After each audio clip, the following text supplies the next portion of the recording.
الحمد لله الذي هدانا لهذا وما كنا لنهتدي لولا أن هدانا الله أشهد أن لا إله إلا الله وحده لا شريك له وأشهد أن سيدنا محمدا عبده ورسوله لا نبي بعده اللهم صل وسلم وبارك على سيدنا محمد بن عبد الله وعلى آله وصحبه ومن والاه أما بعد.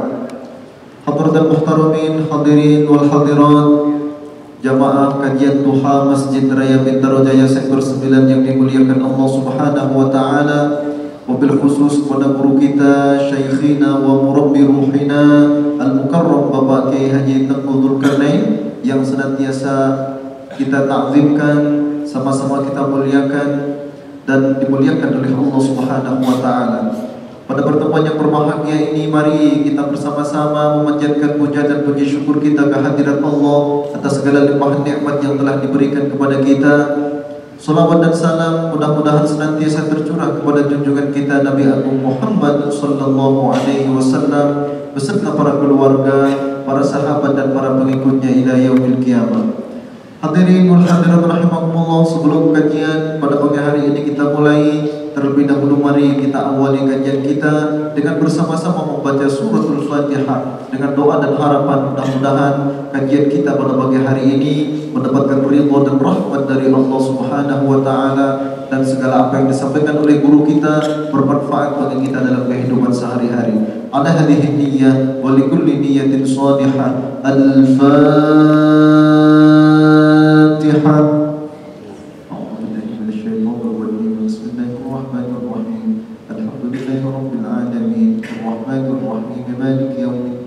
إياك نعبد وإياك نستعين اهدنا الصراط المستقيم صراط الذين أنعمت عليهم غير المغضوب عليهم ولا الضالين آمين.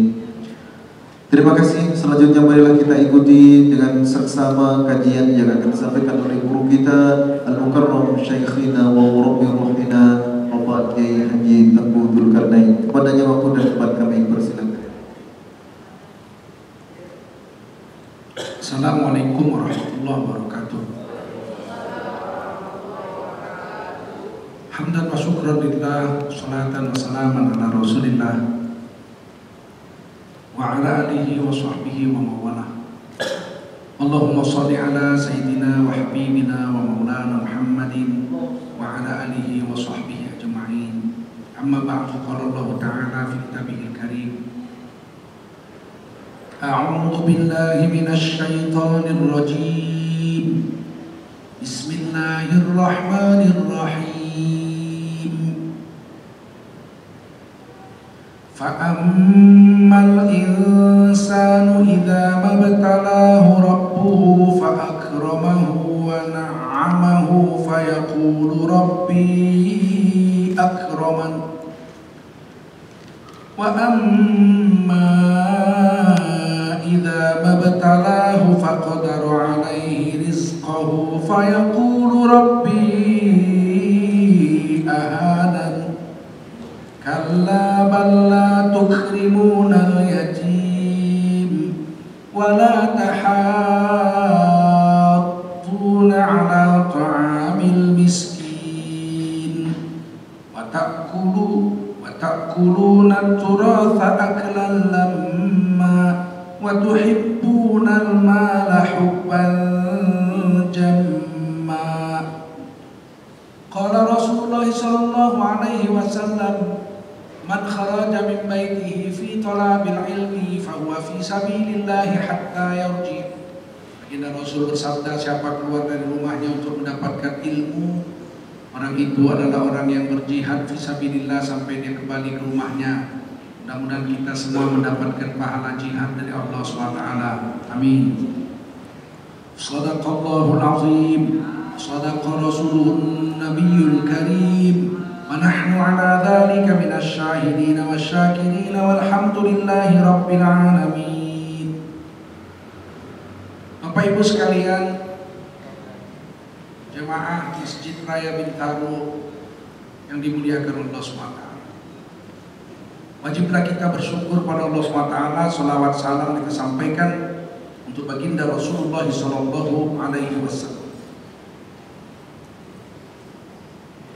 Hidup di dunia pasti mengalami ujian. Ujian itu satu keharusan yang mesti dihadapi oleh setiap makhluk yang bernyawa, apalagi manusia. Malaikat tidak diuji. Keimanan mereka stabil. Dari mulai diciptakan sampai dunia kiamat rata saja iman.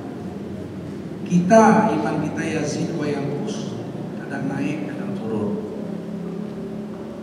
Dan Allah SWT tidak menyia-nyiakan hambanya ketika diuji. Ujian bahasa Arabnya bala. Kita sering dengar bala, bencana. Bala itu artinya ujian.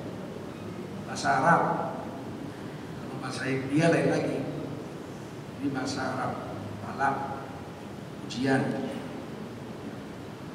Allah SWT banyak menceritakan ayat-ayat tentang ujian ini. Yang paling populer yang sering kita baca itu di surah Al-Baqarah. وَلَنَبْلُوَنَّكُمْ بِشَيْءٍ مِّنَ الْخَوْفِ وَالْجُوعِ وَنَقْصٍ مِّنَ الْأَمْوَالِ وَالْأَنفُسِ وَالثَّمَرَاتِ وَبَشِّرِ الصَّابِرِينَ الَّذِينَ إِذَا أَصَابَتْهُم مُّصِيبَةٌ قالوا إِنَّا لِلَّهِ وَإِنَّا إِلَيْهِ راجعون. Ini sering kita dengar. Dan ini cerita bala. Walana beluan aku. Jadi kalau diterjemahkan bahasa Indonesia itu ada dua pasti. Dua pasti. La pertama pasti. Wala, la-nya pasti. Nabeluan itu pasti.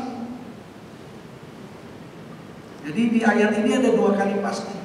Wala nabluwannakum, dan pasti kami itu Allah, nanya itu Allah. Wala nabluwannakum, dan pasti kami Allah akan membala. Bala itu ujian, uji kamu dengan pasti. Surah Al-Baqarah ya, ayat 100 berapa? 150 berapa? Surah Al-Baqarah ayat 151 atau 2.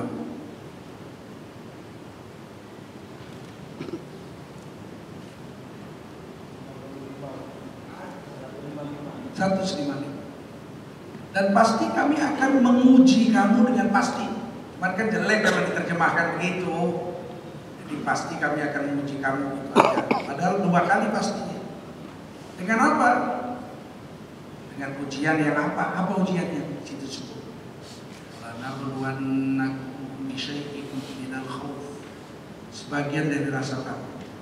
Rasa takut itu ujian. Kalau orang Islam menghadapi ketakutan, dia kembali kepada Allah. Ya Allah, tolong saya ya Allah. Rasa takut itu ujian. Ada orang yang tidak beriman, kalau takut dia bukan kembali kepada Allah, malah makin jauh dari Allah. Ketakutan malah ngambil whisky, minum whisky. Karena apa? Takut. Kalau film-film barat itu kan ketembak, perang ketembak juga langsung minum whisky. Takut mati. Lo takut kok malah jauh dari Tuhan. Takut tuh harus mendekatkan diri kepada Allah, karena itu takut itu ujian. Rasulullah SAW tuh kalau datang hujan lebat, angin, Nabi takut. Takut kalau angin itu angin bencana seperti yang pernah menimpa kaum dulu, kaum Ad, diterbangkan angin 7 hari 8 malam, dibanting ke bumi, mati semua. Padahal mereka itu kuatnya bukan main. Pohon korma bisa dia cabut dengan tangan sebelah. Saking kuatnya itu pohon korma bisa dicabut tangan sebelah. kaum Ad itu. Tapi matinya dimusnahkan dengan angin. Sehingga Nabi kalau datang angin ribut masuk masjid, Nabi langsung sholat, doa takut. Karena itu ujian. Walanabluwannakum bisyai'im minal khauf, sebagian dari ancaman. Perempuan takut kehilangan suaminya, rasa takut. Suaminya pergi naik kapal terbang, tiba-tiba dapat berita Air Asia jatuh. Aduh, suamiku gimana? Padahal Air Asia yang jatuh yang lain. Suaminya ke Aceh, yang jatuh yang ke Bali. Ketakutan. Takutnya langsung ambil air sholat, air wudhu, langsung sholat rakaat doa. Nah, itu betul. Dengan ujian itu dia makin dekat dengan Allah. Ada yang saking takutnya panik, ambil handphone semua diteleponi, dari mertua sampai musuh-musuh suaminya diteleponi. Apa manfaatnya? Nggak ada manfaat apa-apa. Walju', kadang-kadang ujiannya lapar, rasa lapar. Ada orang yang diuji dengan rasa lapar, ada makanan. Saya ingat waktu Krismon, waktu sudah lapar. Waduh, Klender Mall itu, Klender ke rumah saya itu Klender Mall. Itu dari lantai 1 sampai lantai 4 dirampok itu. Nenek-nenek sanggup mikul kulkas. Kulkas digendong nenek-nenek. Kenapa takut gak makan? Padahal setelah berlalu Krismon, nggak ada satupun rakyat Indonesia yang sempat makan rumput. Ditanya Krismon, ya susah-susah Pak, sempat makan rumput. Enggak. Jadi kenapa takut? Lapar. Semua orang jadi panik. Saya masih tinggal di Medan, balik-balik ke Jakarta. Saya belanja di Medan di warung, ya orang memborong beras sampai ratusan kilo. Yang kaya-kaya itu bawa Datsun pickup, bawang dibeli 10 kilo, 20 kilo, semua diborong. Minyak goreng sampai 1 rak itu diangkat semua. Ada apa ini? Oh, ini Krismon Pak, Bapak nggak tahu. Nanti kita nggak bisa makan. Loh, kok nggak bisa makan? Kalau rezeki kita udah habis, kita dicabut nyawa kita oleh Allah Subhanahu wa Ta'ala. Kalau nyawa kita belum dicabut, artinya rezeki kita belum habis. Oh, mana peduli diangkat semua. Saya ditanya juga, Bapak nggak borong apa? Nggak ada. Saya beli beras 10 kilo aja. Di minyak goreng 4 kilo aja cukup sebulan. Beli banyak, ngapain? Kalau beras nggak ada beras makan singkong. Kalau singkong nggak ada, makan bayam. Pokoknya banyak yang bisa dimakan. Ternyata tetap aja beras ada, semua ada. Kadang-kadang manusia itu takut lapar, nyolong. Dan yang sialnya, waktu krisis tahun 98 itu, orang merasa kalau miskin mencuri halal.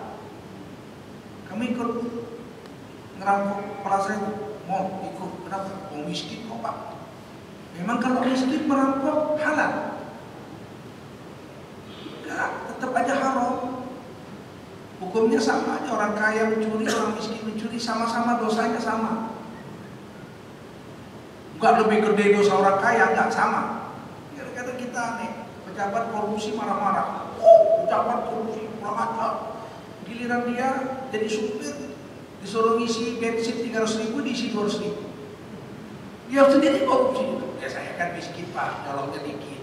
Padahal dosanya sama. Nggak tahan ujian.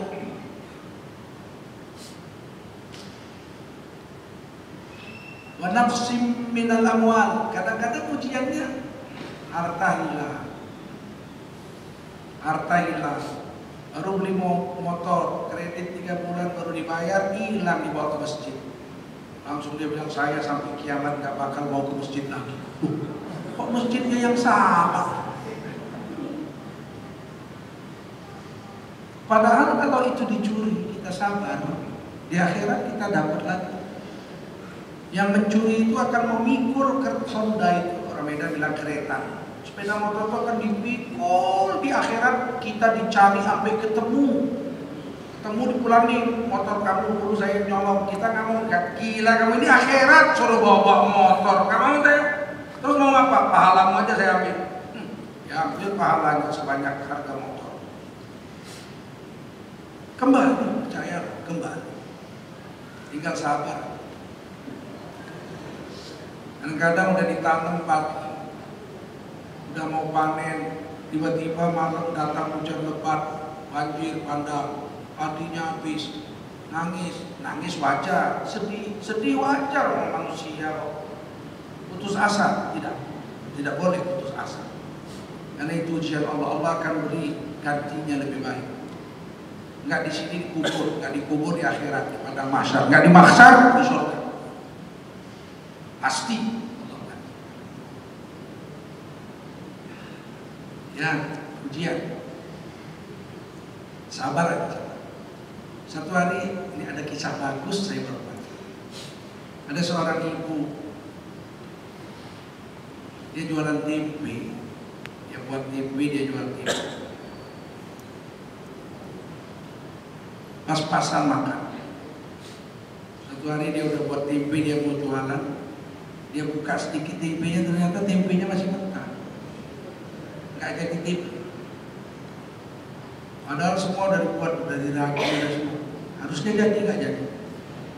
Tapi sholat subuh dia nangis, doa ya Allah, jadilah tempe, dipegang-pegang tuh tempe. Jadi tempe ya Allah, jadi tempe, anget tempenya. Tiba-tiba udah selesai sholat, udah sarapan, dibuka tempenya masih tetap belum jadi. Baru setengah jadi.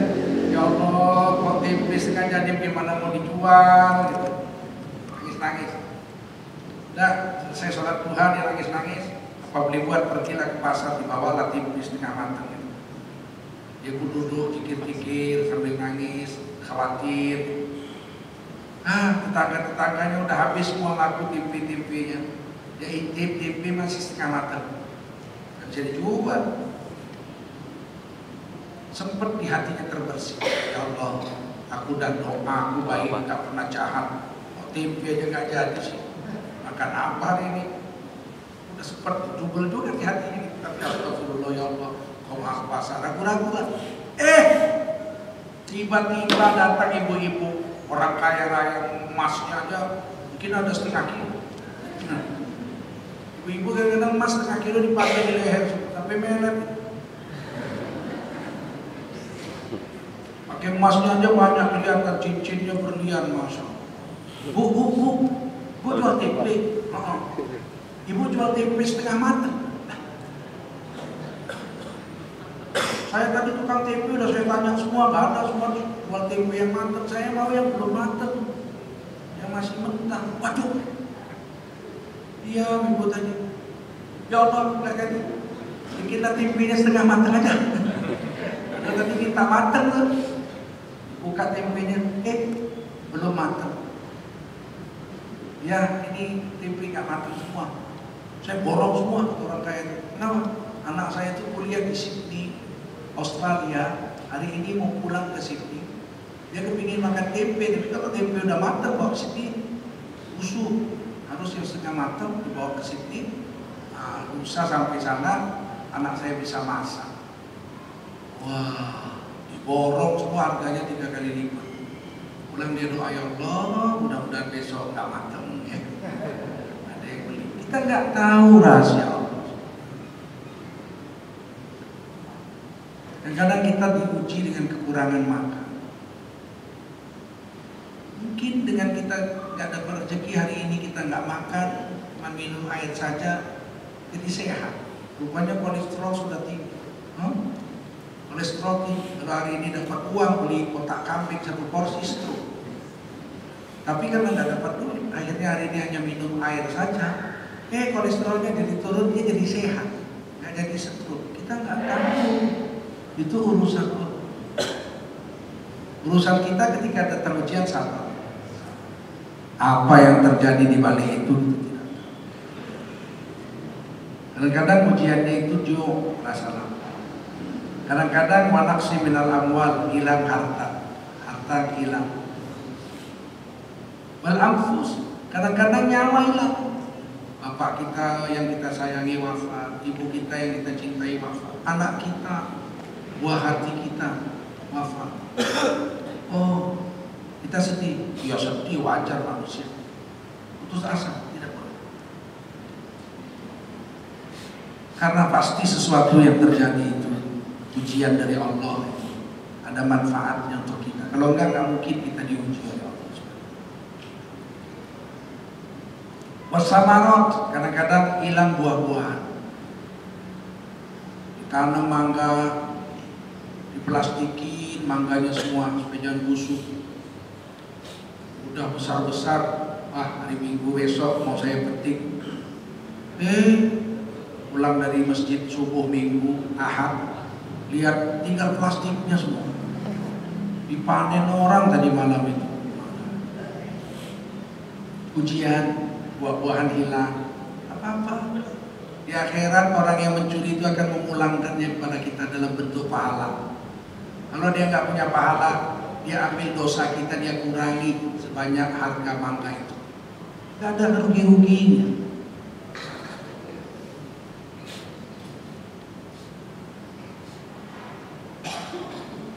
Wabashiris sabirin, dan beri kabar gembira kepada orang yang diuji itu dia sabar. Allah yang mengatakan beri kabar gembira kepada orang yang diuji, dan orang yang diuji itu sabar. Beri kabar gembira. Wabashiris sabirin. Siapa orang yang sabar? Allah tulis. Jadi orang yang sabar itu bukan menurut kita, tapi menurut Allah. Siapa orang sabar? Alladzina idza asabathum musibatun qalu. Berartinya di situ. Sering kita berhentinya di musibah, nggak bagus. Alladzina idza asabathum musibah. Berarti itu nggak bagus. Beri kabar gembira kepada orang yang sabar, yaitu orang-orang yang apabila ditimpakan kepada mereka musibah, mereka berkata. Berhentinya di situ. Kalau apabila ditimpakan musibah kepada mereka, siapa yang menimpakan musibah? Masa orang sabar dikasih musibah? Kejam sekali orang sabar dikasih musibah. Gak enak. Jadi berhentinya di qalu. Beri kabar gembira kepada mereka yang sabar, yakni mereka yang sabar itu adalah orang yang apabila ditimpakan kepada mereka musibah, mereka berkata. Si pendengar akan berkata, apa katanya? Apa katanya? Apa katanya? Qalu, dari situ ibtida'nya, dimulai dari situ. Qalu inna lillahi wa inna ilaihi raji'un. Kami ini milik Allah, satu hari kami semua akan pulang kembali kepada Allah. Jangankan harta benda kita, nyawa kita pun pulang sama Allah. Mau nggak mau pulang. Itu ujian. Dengan pasti 2 kali. Wala nabluwan. Pasti kami, Allah akan menguji kamu dengan pasti. Dan ujung-ujungnya itu bahagia. Wabashiris sabirin, beri kabar gembira pada orang yang sabar. Rupanya orang ujian itu mau naik pangkat. Orang ujian itu rupanya mau naik kelas. Dan ingat Bapak, orang yang diuji hanya orang yang sekolah saja. SD, sekolah dasar diuji, lulus, masuk SMP. SMP, ujian lagi, lulus, masuk SMA. Kalau nggak lulus mana bisa masuk SMA. SMA diuji lagi, lulus, masuk perguruan tinggi S1. S1 lulus, ujian lagi, masuk S2. Ujian itu rupanya untuk menaikkan kelas. Dan yang diuji hanya orang yang sekolah saja. Kalau orang nggak sekolah mana ada ujian. Ayo tukang sayur kumpul semua, hari ini ujian matematika. Buat apa? Kami itu tukang sayur, nggak perlu ujian matematika. Iya. Ayo mari tukang jamu kumpul semua, hari ini ada ujian bahasa Inggris. Buat apa? Menjual jamunya aja sama Pak Kromo, Lik Bejo. Nggak perlu pakai bahasa Inggris. Ujian itu hanya untuk orang yang sekolah. Allah pun begitu. Allah itu menguji hanya kepada orang beriman saja. Allah nggak mau menguji orang yang nggak ada imannya. Buat apa diuji? Apanya yang mau diuji? Iman nggak punya. Kum di situ, kamu di situ, kamu orang beriman di situ. Sebab ayat sebelumnya kan ya ayyuhalladzina amanu sta'inu bis-sabri was-shalah. Hai kamu yang beriman, jadikanlah sabar dan sholat itu menjadi penolong kamu. Innallaha ma'as-sabirin. Sesungguhnya Allah bersama dengan orang-orang yang sabar. Itu pangkal ayat ini. Baru di bawahnya walanabluwannakum, dan Allah dengan pasti akan menguji kamu. Dengan pasti siapa yang kamu di situ? Orang yang sabar tadi, orang yang beriman itu. Ya ayyuhalladzina amanu itu yang diuji, itu khitabnya, alamatnya itu. Kafir nggak diuji, buat apa diuji? Oh nggak punya iman kok. Makanya aneh kan, ini adalah ujian. Kata Zainuddin MZ almarhum, sholat kagak, puasa kagak, zikir kagak, jinah getol, mabuk rajin, giliran dapat bencana saya diuji. Siapa yang uji? Sekolah aja enggak kok mau ujian. Nggak ada, mana ada diuji? Digebuk. Kalau nggak beriman digebuk. Kalau ujian itu hanya untuk orang beriman. Untuk ngapain? Menaikkan pangkatnya, kelasnya. Kan kelas orang beriman berkelas-kelas. Mukmin tapi fasik, mukmin beriman tapi durhaka. Sholat kadang iya kadang enggak, nyolong kadang iya kadang enggak gitu. Datang ke masjid lihat sendal jelek, enggak mau, enggak minat. Pergi ke masjid lihat beli, sepatu beli, minat. Ini mukmin, jangan bilang nggak mukmin orang dia ke masjid kok. Tapi fasik, durhaka, si campur sari imannya, diuji. Ada mukmin muslim, beriman menyerah diri sama hukum Allah, diuji. Ada mukmin yang muttaqi, beriman dan bertakwa dia sama Allah. Takwa itu mengerjakan semua perintah Allah yang wajib dan yang sunat, meninggalkan larangan Allah yang haram dan yang makruh. Takwa, mukmin yang muttaqi, udah gak mau berbuat dosa.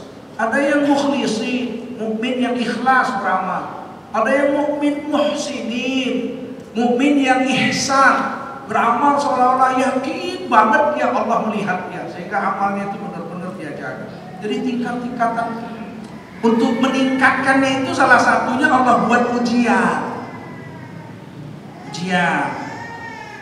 Udah sering sedekah, katanya sedekah menjaga harta, ya sedekah, tiba-tiba ketipu 10 miliar habis duitnya. Katanya ujian itu menjaga harta, kok ternyata saya udah rajin sedekah katanya menjaga harta, saya jadi sedekah malah ketipu saya. Ujian. Mungkin kalau duit kita banyak kita jadi jahat. Atau mungkin kalau uang banyak kita pelit, nggak ada pahala apa-apa. Di akhirat nggak dapat apa-apa. Duit 10 miliar, tapi di akhirat nggak dapat pahala. Kenapa? Karena kalau sholat Jumat aja baru nyumbang, itu pun 1000.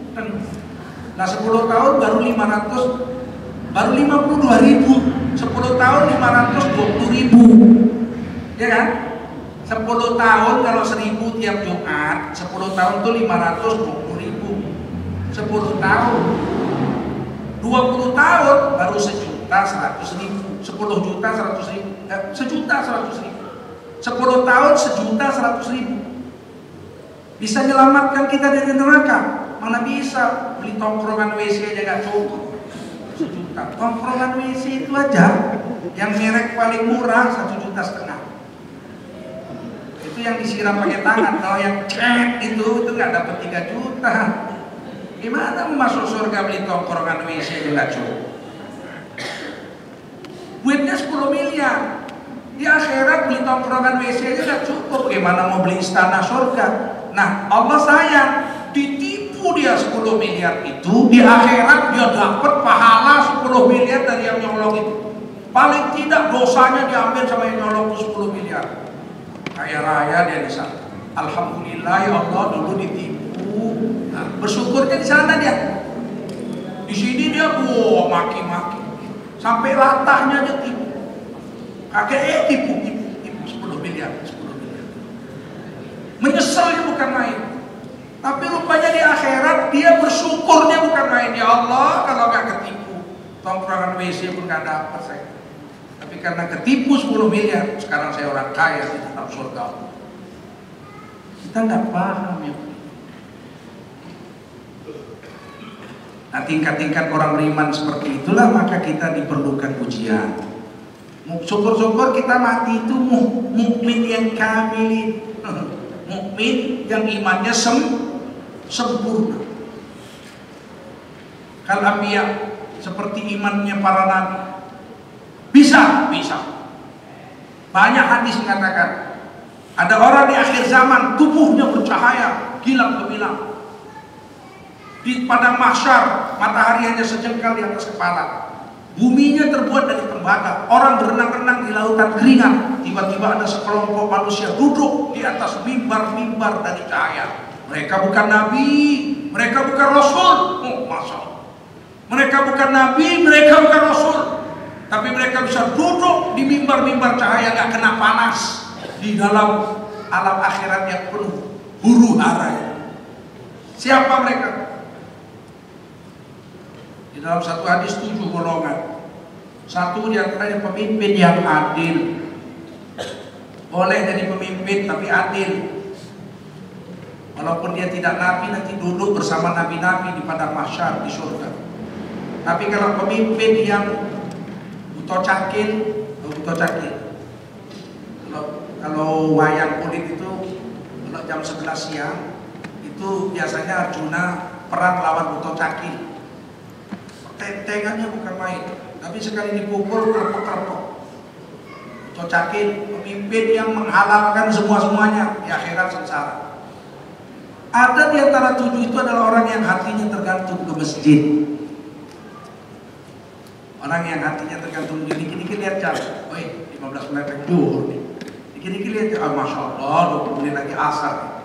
Orang yang hatinya tergantung masjid dapat tempat dari 7 tempat yang disediakan itu. Salah satunya lagi laki-laki yang diajak berzina oleh wanita bangsawan dan cantik jelita. Kalau jelek hitam berkurap kan kita nggak selera kan. Cantik bangsawan, aduh udah cantik jelita bangsawan. Orang kaya minyak wanginya aja 17 meter kecium. Kalau miskin kan keringatnya yang kecium, tengi. Nabi itu ngasih umpama bukan main-main. Laki-laki yang diajak berzina oleh wanita yang cantik lagi bangsawan kaya raya, hatinya mau, tapi mulutnya berkata aku takut karena Allah, saya tidak berani. Imannya mengatakan tidak, walau nafsunya iya. Dia tinggalkan perempuan yang dahsyat itu. Ini orang dapat naungan di hari kiamat. Mereka bukan nabi, bukan rasul, tapi sederajat dengan nabi-nabi dan rasul-rasul.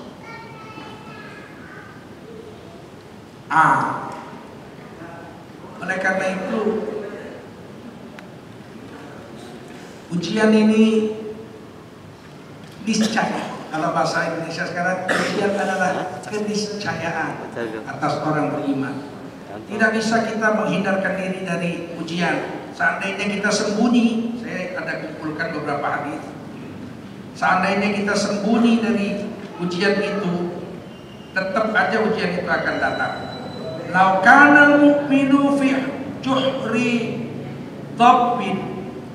Seandainya manusia yang beriman itu sembunyi di dalam lubang dhab. Sayang, dhab itu diterjemahkan biawak. Dalam kamus Marbawi, dhab itu diterjemahkan biawak. Dhab bukan biawak. Dhab bukan biawak. Dhab itu mirip biawak. Bentuk badannya mirip biawak, tapi berbeda jauh. Biawak haram dimakan, dhab halal dimakan. Beda. Ada beberapa perbedaan antara dhab dengan biawak. Badannya mirip antara dhab dengan biawak, tapi biawak itu giginya taring. Giginya 4 taring. Kalau dhab giginya sering. Bukan tarik, giginya sering. Itu satu. Kedua, biawak makan bangkai. Haram hukumnya makan bangkai, karnivora. Sedangkan dog makan rumput, herbivora. Beda. Biawak lidahnya cabang dua, sedangkan dog lidahnya rata seperti manusia. Pemakan rumput seperti sapi. Biawak hukumnya haram, dog hukumnya halal. Yang lebih pantas menerjemahkan dog itu sebetulnya kadal padang pasir, bukan biawak. Kadal padang pasir. Ini dijual ini obat kuat lelaki. Jadi kalau lelaki sudah lemah syahwat, dijual daging dog, mahal juga itu, dimakan insya Allah sembuh. Saya nggak tahu, saya belum pernah coba. Yang begitu-gitu selalu mitos. Emang kalau udah nggak bisa kenapa? Haram rupanya kan enggak. Ya. Apa kata Nabi? Laukanal mu'minu fi juhri dhabbin. Seandainya orang beriman sembunyi di lubang dhab. Dhab itu karena di padang pasir dia bikin lubang. Kalau enggak dia mati, keringan dia. Jadi dia dalam lubang-lubang, diterjemahkan lubang biawak. Biawak nggak dalam lubang, biawak dalam air. Yang di dalam lubang itu dhab. Kadal dalam lubang. Laqayyadallahu fihi may yu'tihi. Maka Allah akan menentukan baginya sesuatu yang menyakiti yang beriman. Sembunyi pun dalam lubang dhab, ada aja yang nyakiti. Dan dalam beriman itu tidak pernah sunyi daripada ujian. Ujian itu sesuatu yang menyakitkan hati dan perasaan dan fisik. Ada-ada saja. Walaupun kita tinggal di kampung orang Islam 100%. Jangan kita menganggap diri kita akan aman dari tetangga-tetangga kita. Enggak. Orang Islam tuh banyak juga yang usir. Kita pakai baju merah, dia bisik-bisik merah. Kampungannya. Padahal dia sendiri kadang-kadang pakai baju merah. Begitulah manusia, nyakiti dia. Apalagi kita ditinggal di daerah yang minoritas Islam di situ, banyak yang menyakiti.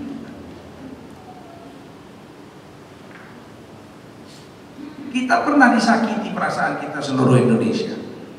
Ketika salah seorang dari pemimpin kita mengatakan, kalau masjid pakai speaker keras-keras itu polusi udara. Sehingga akhirnya di daerah Bali, di daerah Papua orang Islam nggak boleh azan pakai speaker, karena wakil presiden mengatakan itu mengganggu. Terganggu akhirnya saya baru pulang dari Bali ini kemarin. Beberapa masjid itu disuruh turunkan itu speakernya, jangan.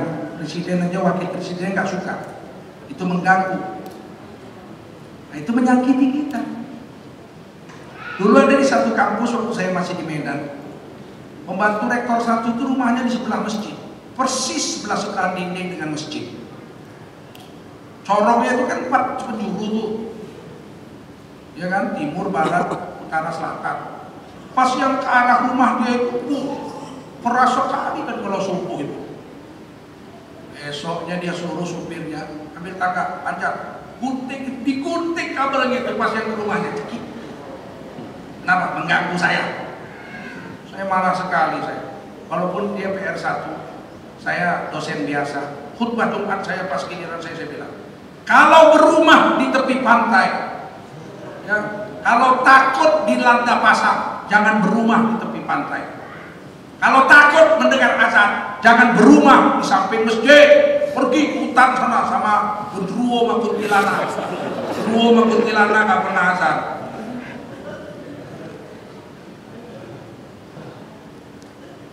Pasti ada aja yang menyakiti. Ibu-ibu kalau mau bebas dari kesakitan, bebas dari ujian, ibu akan kecewa, tidak akan pernah lepas. Apalagi dengan omongan orang. Kalau dengar omongan orang nggak pernah ada yang betul, semua salah. Kita harus dengar apa kata Allah dan Rasul saja. Kalau Allah Rasul bilang betul, buat aja, biar seluruh dunia nggak senang. walau karihal musyrikun, walau karihal munafikun, walau karihal kafirun. Biar orang kafir, orang musyrik, orang durhaka gak seneng, buat aja kalau Allah dan Rasulnya seneng. Satu hari Luqman Hakim memberi nasihat pada anaknya, nak, kamu itu nak jangan dengar omongan orang. Kalau kata Allah kata Rasul benar, buat aja. Anaknya membantah, yang benar pak, masa begitu? Apa kata orang pak? Kita kan hidup di dunia makhluk sosial. Kita harus dengar kata orang. Kata bapaknya, nggak usah nak, kamu dengar aja kata Allah kata Rasul sudah. Kata orang nggak usah dengar. Ya tapi kita makhluk sosial pak, apa kata orang nanti? Ya sudah, kata bapaknya, besok kita buktikan apa kata orang. Besoknya Luqman Hakim panggil anaknya naik keledai. Keledai itu kecil, sebesar kambing Ottawa itu, Ottawa, dikit lebih besar dari kambing Ottawa, kecil. Nah, tapi kuatnya bukan main, tahan mengangkat beban sampai 100 kilo lebih. Kuat. Himar namanya, donkey. Orang Inggris bilang keledai. Luqman Hakim naik di atas keledai. Anaknya suruh nuntun. Anaknya nuntun, Luqman Hakim naik keledai. Jumpa satu rombongan orang. Orang itu langsung, orang-orang pada ngomong, bapak gak tahu diri, enak-enak nangkring di atas keledai, anaknya masih kecil suruh nuntun, gak ada otaknya itu bapak. Berlalu satu rombongan, kata bapaknya, gimana? Nah iya, bapak di atas gak punya perasaan, gak punya akal, bapak gak berakal, bapak orang kejem, salah bapak di atas. Nah sekarang gantian kamu di atas, biar aku di bawah. Bapaknya turun, bapaknya nuntun, anaknya di atas. Jalan, ketemu satu rombongan. Oh, anak durhaka, maning pundak. Bapaknya udah tua suruh jalan, nuntun dia enak-enak nangkring di atas keledai. Anak durhaka. Dia bilang, gimana nak? Iya, kalau bapak di atas, bapak gak ada akal. Udah tua gak tahu diri. Kalau saya di atas, saya anak durhaka. Nah, kalau begitu kita naik dua-duanya. Dua-duanya naik keledai, lewat satu rombongan. Orang kejam, gak punya perasaan, beri kebinatangan. Binatang kecil dinaikin orang. Manusia kejam. Gimana nak? Iya, bapak di atas gak berakal, aku di atas anak durhaka, kita dua-dua di atas manusia kejam. Dah, bagaimana? Ayo kita tuntun aja keledai ini. Yang satu megang keledai sebelah kiri, tali yang satu megang kekang sebelah kanan, jalan. Lewat satu rombongan, orang bodoh. Keledai cuma dituntun aja gak dinaiki, percuma buang tahitnya, ngasih makan, capek, bodoh. Keledai itu dinaiki, bukan dituntun. Gimana nak? Kata bapaknya, iya, bapak di atas salah, aku di atas salah, dua-dua kita naik salah, kita jalan dua-dua salah. Nah, masih ada satu lagi nak, mari kita pikul keledai itu. Yang satu pegang kaki depan, yang satu pegang kaki belakang, dipikul tuh keledai, lewat satu rombongan, gila. Kalau dengar omongan orang, mana ada yang betul? Dan kalau kita mau menyelamatkan diri dari kesakitan, dari ujian, nggak bakal bisa selagi masih hidup. Selama hayat masih di kandung badan, manusia tidak akan lepas dari ujian. Kalau kita bersabar dengan ujian, kita naik pangkat. Kalau kita putus asa dari ujian itu, kita dibuang Allah dari rahmat Allah. Yang paling nggak paham kita adalah ketika kita diuji dengan harta benda, pangkat jabatan, kita bilang Tuhan sayang. Nah ini kekeliruan dan Allah sindir. Banyak orang itu, Allah sayang sama saya. Buktinya saya sehat selalu, rumah saya besar, duit saya banyak. Itu kan berarti Allah sayang sama saya. Apakah betul begitu? Tidak betul, dibantah Allah.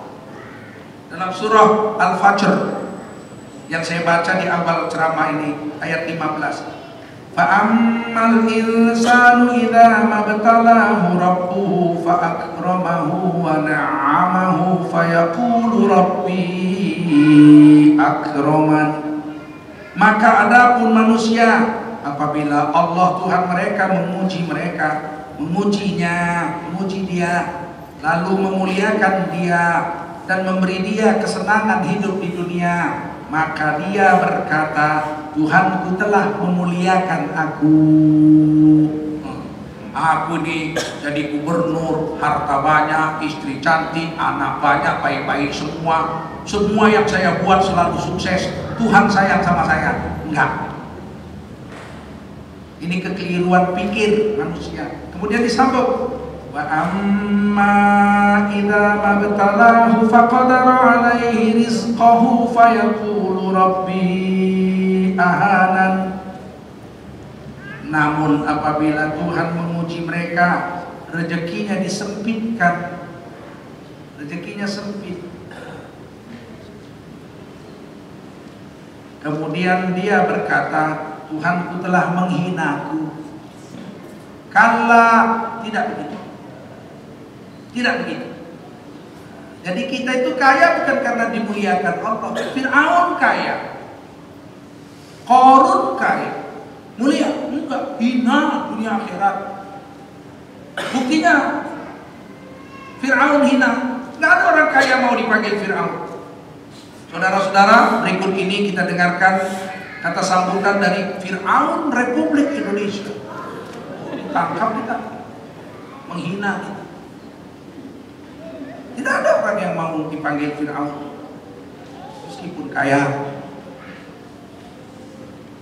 Kalla, gak ada urusannya kemuliaan itu dengan harta, pangkat, jabatan, atau miskin, atau kehinaan pangkat di dunia. Enggak, tidak ada hubungannya. Kalla, bukan begitu. Balla tukrimunal yatim. Kalau kamu tidak memuliakan anak yatim, kamu hina. Kamu tidak akan mendapatkan kemuliaan kalau kamu tidak urus anak yatim. Jika ada anak yatim di Bintaro ini, hari ini lapar nggak makan, seluruh orang Bintaro ini dilaknat Allah SWT dari ulamanya sampai gelandangannya kena semua. Itu anak yatim beban kita bersama. Jangan main-main. Yatim itu dipegang aja kepalanya berpahala, apalagi dikasih makan. Tapi jangan dipegang aja, yatim digosok. 1000 orang gosok, bondol kepalanya. Memegang kepala anak yatim memang berpahala dengan kasih sayang. Tapi lebih kasih sayang lagi kalau kita kasih santunan keperluan-keperluan ini. Kehinaan ketika kita menghina anak yatim, menyia-nyiakan yatim. Kalau kita urus, kita naik pangkatnya, masuk surganya, Pak. Bukan sembarang surga. Surga itu ada 8 pintu surga. Futihat lahu abwabal jannata tsamaniyah. Dibukakan Allah untuknya 8 pintu surga. Ada 8 surga. Kalau kita memelihara anak yatim, surga kita itu surganya Rasulullah Muhammad SAW. Kata Nabi, ana wa kafilul yatim hakada. Aku dengan orang yang ngurus anak yatim seperti ini. Nabi merenggangkan 2 jarinya seperti ini.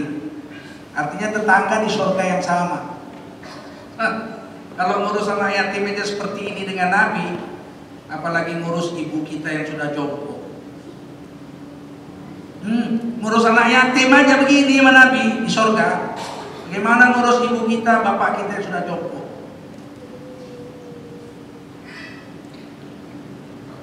Ketika kita menyia-nyiakan anak yatim, kita dicampakkan Allah jauh-jauh dari surga.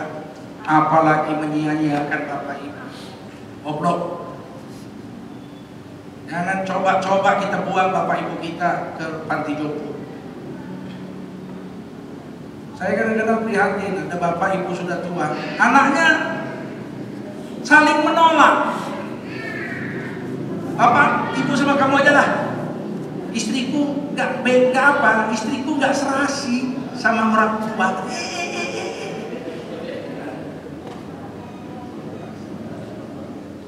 Datangin sana, apa kau bilang? Mama yang sudah tua tuh mau kau kirim ke rumahku. Ya oh maaf. Istriku tidak serasi dengan orang tua. Wait. Kalau istri kita nggak serasi dengan ibu kita Kita cari istri baru yang mau serasi. Masa istri ibu kita yang harus dibuang demi istri? Kalau ibu kita masih sehat, tidak sunnah disatu rumahkan dengan dengan istri kita, enggak. Kalau ibu kita masih muda, masih sehat, jangan satu rumahkan dengan istri kita. Karena kalau enggak istri kita yang menderita, ibu kita yang menderita. There cannot be two kings in one kingdom. Enggak boleh ada dua raja dalam satu kerajaan. Tapi kalau ibu kita sudah jompo, apa yang mau disaingi sama istri kita? Bukan saingannya lagi. Terima. Kalau mengurus anak yatim aja dibuang, tidak ada kemuliaan, bagaimana membuang orang tua? Kamu itu hina kalau kamu menghina anak yatim. Wala tahadduna ala ta'amil miskin, dan kamu menolak memberi makan orang miskin. Kamu harus selalu mengajak untuk orang lain, ngajak ayo makan ini orang miskin pagi. Kalau ada janda miskin di dekat rumah kita, sedangkan di kompleks kita itu ada 30 orang, janda miskin itu harusnya tiap hari makan. Yang ngasih makan kita gantian. Tanggal 1 Tengku Zulkarnain, tanggal 2 Haji Idris, tanggal 3 Haji. Begitu. Dan yang mengantar makanan jangan kita, istri kita. Karena kalau ada janda miskin yang ngantar saya, dia jatuh cinta. Pasti dewa penolong. Kalau bahasa Cinanya Inkonga. Itu dewa penolong itu biar pesek jelek pendek terlihat seperti Tarzan. Tarzan kan ganteng, cuma joroknya nggak mandi-mandi. Kita kalau janda wajib kita hidupi, karena kalau tidak dia jahat. Kalau dia udah tua dia mencuri untuk menghidupi anak-anaknya. Kalau dia masih muda dia melacur. Tanggung jawab siapa? Tanggung jawab kita memberi makan kalau dia miskin. Kalau ada abangnya, adiknya laki-laki, tanggung jawab adik abangnya. Tapi kalau dia nggak punya saudara, kita gantian, hari ini saya, besok tetangga ini, besok tetangga ini. Jangan sampai dia jahat. Orang miskin beri makan, mengajaklah untuk memberi makan orang miskin. Jika kamu nggak mau menolong orang miskin, kamu tidak orang yang mulia, tapi kamu hina. Takuluna turatha aklan lamma. Kamu akan menjadi hina jika kamu makan harta warisan secara batil. Hak adik kita nggak kita kasih, hak abang kita nggak kita kasih, kita kuasai. Ini rumah pusaka. Kalau dijual malu, harga diri keluarga kita besar. Raden Mas Singonggolo, nangkring nang mejo. Iya, kalau nggak mau jual bayarilah bagian adikmu. Dek, ini rumah 1 miliar dek. Bagian kamu 200 juta saya bayarin. Sisa 200 juta bagian saya. Sekarang rumah ini milik saya. Bagian kamu sudah saya bayar. Begitu ini enggak. Dijual nggak boleh. Bagian adik kita nggak dibayar. Kita enak aja kita tinggal di situ. Adik kita nggak punya rumah, kita tinggal di situ. Kalian semua tidak boleh jual. Ini harga diri bapak kita. Tapi dia tinggal di situ. Jangan kau tinggal di situ. Adikmu yang tinggal di situ. Atau bayari hak mereka. Ini dimakan harta warisan dengan batil. Pikirnya dia makan yang sesuatu yang nikmat. Pada hakikatnya uang batil itu makan nasi, makan beef stick. Kelihatannya, padahal sebetulnya hakikatnya dia makan api neraka jahanam ke dalam perutnya.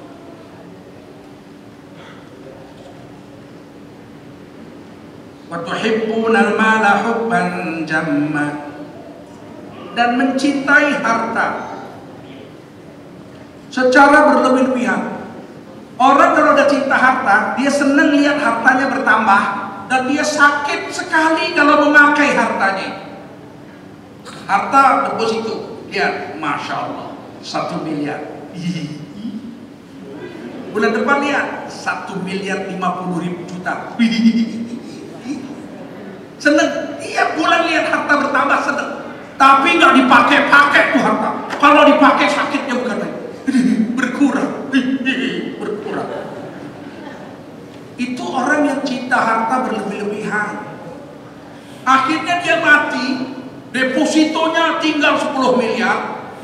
Dia sendiri kalau makan nyeret atau nyeret. Mau makan biskuit nggak mau, teri aja lah. Saya pengen bukan teri. Begitu mati, bininya kawin lagi.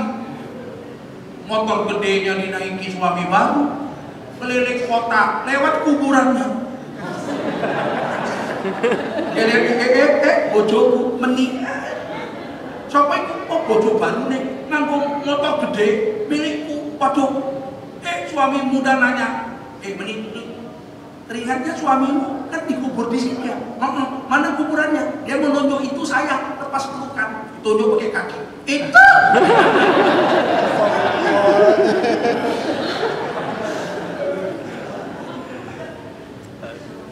Ya, nasib kemuliaan bukan pada harta yang banyak, bukan karena kita berpangkat tinggi.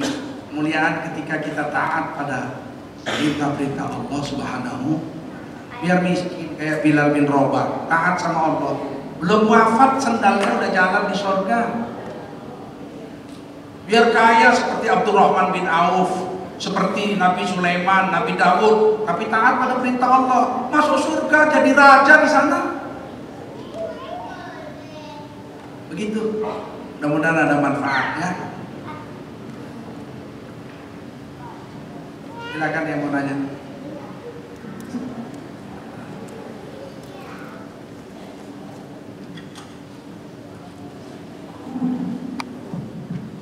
Baiklah para hadirin sekalian rahimakumullah, demikian barangkali dari bapak-bapak, ibu-ibu ada pertanyaan, kami persilakan. Mungkin dari bapak-bapak dulu, silakan.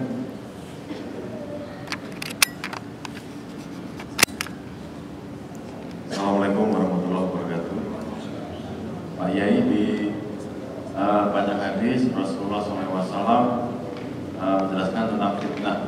Misalkan fitnah yang paling besar dari seorang laki-laki adalah wanita. Nah, pengertian fitnah itu apa ya?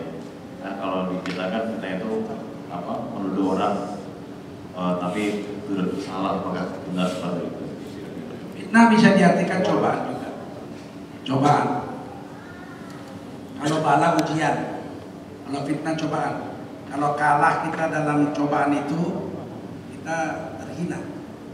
Wanita itu fitnah bagi laki-laki.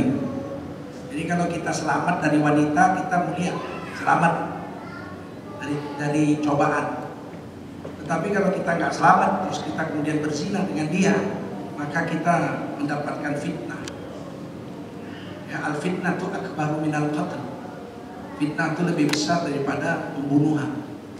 Ketika kita gagal daripada cobaan. Kalau bala, ujian dari Allah SWT. Kalau lulus naik pangkat, kalau nggak lulus terhina. Harta juga fitnah. Ya. Anak juga fitnah. Banyak orang gara-gara takut anaknya miskin, dia nggak selamat dari fitnah cobaan. Dia akhirnya mencuri, kumpul anak, duit, kasih untuk anaknya, bikinin rumah anaknya, bikin deposito anaknya dengan cara-cara haram. Padahal sebetulnya kalaupun dia mati, belum tentu anaknya itu melarat, belum tentu anaknya melarat. Hanya dia aja, gampang aja dengan apa cobaan itu. Apabila dia berserah diri pada Allah, bisa-bisa anaknya lebih kaya dari dia. Tapi karena takut, nah itu dia, gak lulus daripada cobaan itu. Akhirnya dia tempuh jalan-jalan haram untuk menyelamatkan anaknya. Padahal belum tentu anaknya selamat dengan harta seperti itu, bahkan tidak selamat. Yang begini-begini ini, anakmu, istrimu fitnah, cobaan bagimu. Kalau kamu gagal dalam cobaan itu, kamu ikuti jalan setan, kamu terhina. Begitu kira-kira ya. Memang agak-agak mirip. Fitnah itu bukan ujian, cobaan yang Allah berikan pilihan. Nih, anakmu ini ada dua jalan nih. Kamu kasih yang halal, ilmu dan agama. Kamu kasih yang haram, harta yang banyak. Kita pilih yang ini, gagallah kita. Kita pilih yang ini, selamatlah kita dari fitnah itu. Sama dengan harta apa juga. Harta, kita lagi jualan nih. Ada dua pilihan, azan, Allah Akbar, dua pilihan. Tutup warung, pergi ke masjid. Atau warung tetap dibuka, tidak jadi ke masjid. Ada dua fitnah. Dihadapkan dua pilihan di fitnah. Kalau kita pilih toko, kita nggak ke masjid, toko kita buka, secara rezeki dunia kita dapat duit 200.000 setengah jam. Tapi kalau kita tutup, kita pergi ke masjid setengah jam, kita kehilangan duit. Ya kan? Ketika kita pilih buka toko, kita tinggalkan sholat berjemaah, kita kena fitnah.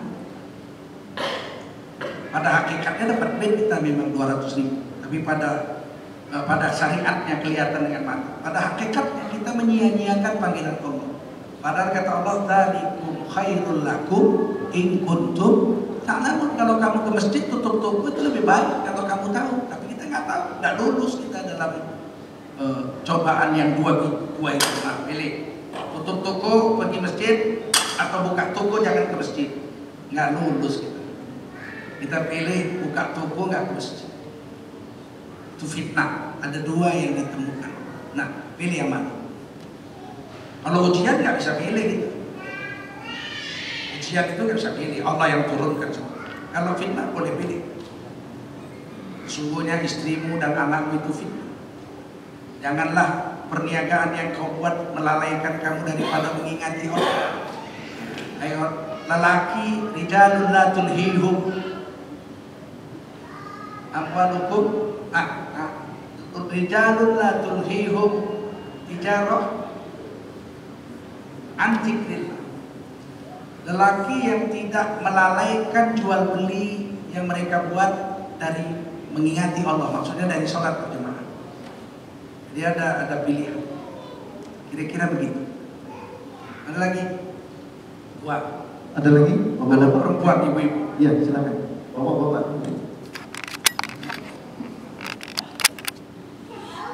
Assalamualaikum warahmatullahi wabarakatuh. Doa atau amal apa Kiai yang dapat menjauhkan dari cobaan baik dari manusia atau dari Allah? Terima kasih. Assalamualaikum. Ya, Nabi bilang, wadawu marduakum bisodaqah, obati penyakitmu dengan banyak bersedekah, watadfa'ul bala bidu'ai, dan tolaklah bala bencana dengan doa. Makanya ada kalau di Indonesia ini istilahnya acara doa tolak bala. Doa tolak bala. Memang doa itu menolak bala. Kata Nabi, tolaklah bala. Bala itu ujian. Cuma dalam bahasa Indonesia selalu diterjemahkan bencana, bala bencana. Tolaklah bala, ujian bencana dengan doa.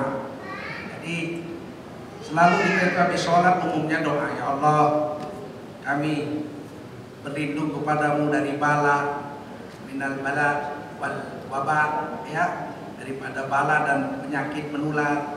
Kita doa. Doa minta hindarkan dari bala itu memang betul-betul buahnya menolak bala. Bala kan kita nggak tahu apa yang akan jatuh menimpa kita. Apa sakit, apa gempa bumi, apa kehilangan duit, atau istri kita akan meninggal dunia, wafat, atau rumah kita akan terbakar, atau pesawat terbang kita akan jatuh. Kan kita nggak tahu kalau bala. Kalau fitnah jelas ada, jelas nampak nih. Pilih kita kalau fitnah. Bala kan kita nggak tahu. Bagaimana menyelamatkannya? Doa. Dengan doa. Kalau Allah terima doa, bencana nggak jadi. Andai kata sudah ditakdirkan, itu hebat gitu. Andai kata sudah ditakdirkan, kita ini habis ngaji di jalan tol tabrakan. Sudah ditakdirkan 50.000 tahun sebelum alam semesta dijadikan. Takdir Allah. Tapi kita sebelum pergi doa, ya Allah, saya mau pergi ke jalan tol naik mobil. Selamatkanlah saya dalam perjalanan saya. Kita doa. Ya Allahumma anta waliyuna fis safar. Kita doa. Ya Allah, engkaulah pelindung kami dalam safar. Salimna fi safarina hada. Selamatkan kami dalam perjalanan kami ini. Diterima doanya Allah, betulkan takdir. Gak jadi tabrakan. Loh, takdir bisa tukar. Bisa. Siapa yang tukar? Allah. Innallaha ala kulli syai'in qadir. Allah kuasa menukar takdirnya. Kita nggak kuasa. Tapi kita disuruh doa. Ud'uni astajib lakum. Kau doa nanti aku terima. Kalau Allah terima, berobat aku. Satu-satunya jalan menolak bala, ujian, bencana kata orang Indonesia itu doa. Mengobati orang sakit sedekah. Begitu. Assalamualaikum warahmatullahi wabarakatuh. Ustaz, bagaimana caranya kita untuk membersihkan rumah? Jadi intinya mau masuk rumah baru gitu, tapi rumah itu bekas orang Kristen dan dia itu memelihara anjing yang anjingnya itu dilepas di dalam rumah. Ya. Bagaimana caranya? Caranya kita cuci dengan sabun atau karbol atau apa namanya sublimis apalah. Imam Nawawi rahimahullah ta'ala dalam kitab Kifayatul Akhyar dikutip oleh Syekh Taqiyuddin boleh mencuci bekas najis-najis seperti itu pada peralatan-peralatan termasuk lantai dengan sabun itu. Tapi kalau badan kita yang kena jilat anjing, baju kita kena jilat anjing, badan kita kena jilat anjing, dicuci dengan tanah, campur air 6 kali yang bersih, 1 kali dengan air campur tanah. Kalau peralatan gelas, piring, sendok, lantai boleh dengan sabun dicuci. Nggak perlu dengan 7 kali atau nggak pernah? Nah, itu kalau kena badan. Itu kata Imam Nawawi dalam kitab Kifayatul Akhyar diambil dari Majmu' Imam Nawawi. Satu lagi Ustaz, yang tadi yang 7 orang golongan yang bisa dinaungi di padang mahsyar kan tadi baru 3 yang terjawab. Itu selebihnya apa? Oh, nanti kita bahas 1 jam khusus. Yang lain. Assalamualaikum warahmatullahi wabarakatuh. Waalaikumsalam. Tadi Ustaz mengatakan tentang cinta harta. Kalau misalnya ada sebuah keluarga dengan 4 orang anak, orang tuanya baru saja meninggal, 2 orang anaknya sudah punya rumah, 2 orang lagi yang bungsu dan sebelumnya tinggal di rumah itu, enak-enakan istilahnya, tanpa berusaha istilahnya tadi seperti kata Ustaz membagi ataupun apalah gitu loh. Sementara karena ada wasiat dari almarhum kedua orang tuanya bahwa rumah itu tidak boleh dijual gitu. Batal wasiat. Wasiatnya batal. Batal wasiatnya. Wasiatnya batal. Tidak boleh melaksanakan wasiat kalau bertentangan dengan hukum Allah. Kan membagi wasiat itu hukum Allah, membagi harta itu hukum Waris. Allah. Iya. Itu hukum Allah di Quran. Tilka hududullah, membagi wasiat ini hukum Allah. Tiba-tiba orang tuanya pesan jangan dijual, ini gengsi. Keluarga Raden masih ngomong kalau nangkring nemecok. Maka wasiatnya batal. Jadi rumah itu tetap harus dijual dan Jual bagi, kecuali ada kecuali anak-anaknya rela nggak mengambil harta warisan itu, baru anak kan mengambil harta warisan hukumnya nggak wajib, sunnah, bukan sunnah, mubah saja. Mengambil harta warisan mubah, membaginya wajib. Kalau mau dibagi anaknya nggak mau, baru boleh. Panggil 4-4. Cemana le? Ini rumah bapakmu mau dijual. Wah nggak usah lah mas, aku bagianku nggak usah. Yang satu lagi, aku nggak usah, aku udah punya rumah. Yang satu, aku nggak usah, aku bisa ngontrak. Yang satu lagi, yowes kalau begitu nggak usah dijual. Siapa yang tinggal sini? Gue aja, gue nggak punya rumah. Nah, kalau sama-sama ikhlas begitu, baru boleh. Tapi kalau yang satu nggak mau, bayari haknya. Berapa harga rumah ini bagianmu sekarang? Begitu. Mesti begitu. Kalau ada wasiat melanggar hukum Allah, batal wasiat, nggak boleh. Ya Allah, pernah satu ulama bilang, ada orang berwasiat saking marahnya sama Tuhan, karena sakit bertahun-tahun nggak sembuh. Dia bilang kalau aku mati, mandikan pakai air kencing aja, biar bersih, biar malaikat jijik meriksa saya. Nggak boleh dilaksanakan. Harus dimandikan dengan air bersih. Saya kalau mati, kuburkan saya di kampung halaman. Iya, tapi bawa jenazahnya habis duit 100 juta. Gak usah laksanakan, kubur aja di tempat dia mati. Sebab membawa pulang ratusan juta itu hukumnya haram dalam mazhab Syafi'i. Membawa jenazah jauh-jauh, tidak dikubur di tempat dia mati, haram. Nah, wasiatnya nggak usah dijalankan. Saya kalau mati, kuburkan Al-Quran yang sering saya baca ini bersama saya, selipkan di antara tangan saya dengan dada saya. Nggak boleh, ini Quran mushaf yang suci. Nanti dia kalau busuk bangkainya jadi meletakkan Quran di bangkai, nggak boleh, jangan laksanakan. Kira-kira begitu. Wasiat yang bertentangan dengan hukum Allah tidak boleh dilaksanakan. Satu lagi. Assalamualaikum Ustaz. Salam. Pertanyaan, apa hukumnya kita melakukan asuransi jiwa untuk suami? Misalnya kalau misalnya ada ibu rumah tangga, dia mengasuransikan jiwa untuk suaminya, apakah itu haram atau tidak? Asuransi jiwa halal selama asuransi itu syariah. Asuransi syariah. Apa bedanya dengan konvensional? Konvensional 2 tahun setoran pertama tiap bulan selama 24 bulan itu dihitung 0.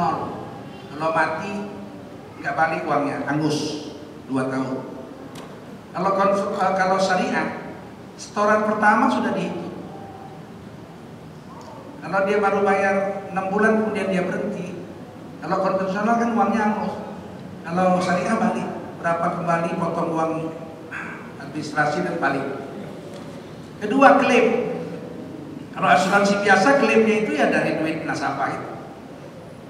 Kalau asuransi syariah nggak boleh.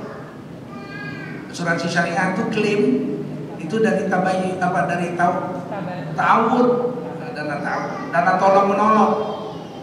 Misalnya begini, saya masuk asuransi setiap bulan saya harus store 100.000 tiap bulan. Nah, 4% dari 100.000 itu dana ta'awud, dana tolong menolong. Jadi uang 4.000 setiap bulan dari saya dan seluruh nasabah 1 juta orang misalnya. Itu 4.000 dipotong disimpan sebagai dana tolong menolong.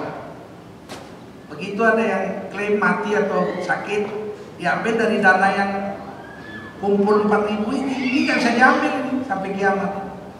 Ini dana tolong menolong, dana ta'awud wa ta'awanu 'alal birri wat taqwa, itu dalil. Nah, dari situlah maka boleh asuransi syariah. Makanya MUI mengeluarkan fatwa haram BPJS yang tidak syariah karena uangnya hilang. Ibu ikut asuransi BPJS yang tidak syariah, 10 tahun nggak pernah sakit, bayar aja. Tiba-tiba tahun ke-10 ibu matinya nggak sakit, ditabrak sepur mati gara-gara naik metro mini. Apa supirnya ngelewati pala, mati. Uang kita yang 10 tahun dapat nggak? Angus, maling namanya. Itu BPJS maling. Harus pulang dong, orang saya nggak pernah klaim kok. Kan saya nggak pernah klaim. 10 tahun. Masa saya mati duitnya hilang? Nah, kalau syariah nggak bisa, kalau nggak klaim balik berapa persen, potong administrasi. Dan ini nggak mau, orang-orang kapitalis itu nggak mau, sebab dia maunya ambil duit kita semua dicekek sama dia. Yang untung kan pekerja-pekerjanya, CEO-nya, CEO naik Range Rover, kita yang duitnya habis, apes banget. Oleh karena itu kita minta BPJS itu syariah supaya berkeadilan. Gitu ya. Terakhir, satu lagi mungkin, please. Terima kasih. Saya ada acara lagi. Semoga ada manfaat. Sampaikan kepada yang lain. Mudah-mudahan kita dirahmati Allah SWT. Dapatkan ilmu yang barokah. Subhanallah bihamdihi, subhanakallahumma wa bihamdika, asyhadu an la ilaha illa anta, astaghfiruka wa atubu ilaik. Subhana rabbika rabbil izzati amma yasifun, wa salamun alal mursalin, walhamdulillahi rabbil alamin. Wassalamualaikum warahmatullahi wabarakatuh.